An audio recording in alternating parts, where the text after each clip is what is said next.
It's Sunday. It's also day 5, and I'm starting a every 5 days Q&A video. So I opened up the Q&A on Tumblr, and I also got a question from my one subscriber on YouTube. To explain how I'm doing this, I'm making the videos on a digital camera, which is hooked up to a tripod, is sitting on a table. And then I go into Windows Movie Maker, and I edit them, and I upload them via YouTube, then I copy the HTML into Tumblr. So that is that. So I'm really using the Tumblr as my gateway to the world. But I did get a question from a YouTuber, and since it's a really heavy-duty question and needs a lot of answering, this is part 1 of the Q&A, number 1. And the first question comes from What the Lemonade of YouTube.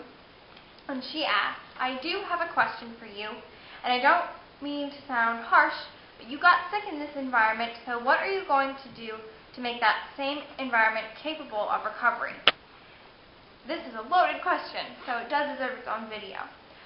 I think this is a brilliant question to ask. So thank you, What the Lemonade.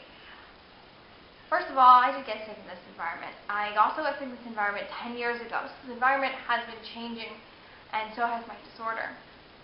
And what I realized I need to do in order to, maintain a recovery and get to a good place is, first thing, identifying fears, identifying triggers, identifying negative people, negative things. I need to identify what could potentially cause a relapse or a day in which really derails me. And when those things are identified, I need to learn how to deal with them. So, for example, something that's very triggering in this hometown of mine is my high school.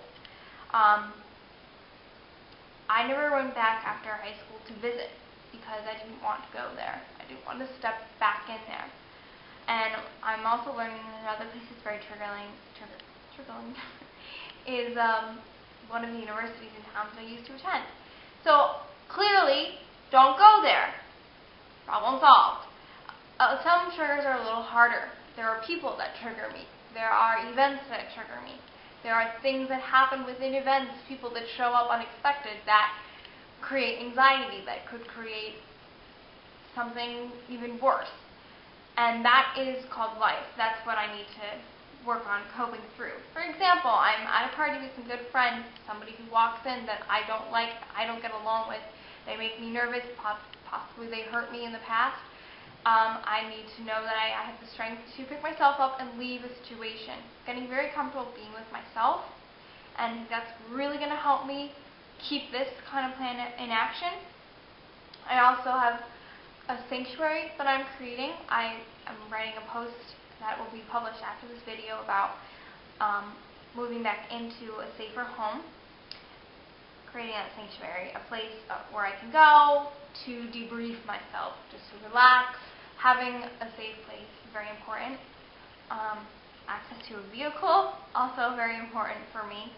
And surrounding myself with positivity. There's a zero tolerance policy now for negativity. I'm not going to put effort into a friendship or relationship if it's not going to benefit me, and certainly if it's going to harm me. I have a very, very strong history of being attracted to people who are in pain. Friendships or relationships, it doesn't matter. If you look at my dating history and if you look at the history of friendships, I really like to go after the people who are messed up. I think I can fix them, but I can't, and they bog me down. So I'm not going to deal with that. And if that means I don't have any friends around, it doesn't matter. I have the person that I depend on, the person who will always be there is my mother. She's super important to me. And then there's my dog. She's not leaving anywhere. Snickers, come here. Come say hi.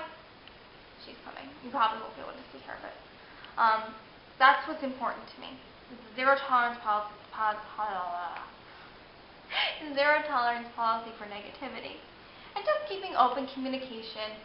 If I'm having trouble, being able to speak up and say I'm having trouble, or I need this, or I need that, and not being ashamed to ask for additional support, which is something that I've completely let go of, and I've really put a lot of my life into other people's hands because of that. So I want to thank What the Lemonade for this question. I hope I did a good job explaining it. This environment did make me sick. This environment has been changing. My eating disorder has been changing. But the biggest change of all is knowing what parts of the environment are harmful and how to stay away from them. It's like pollution. You know, the polluted parts of the environment are the parts that I'm going to avoid at all costs.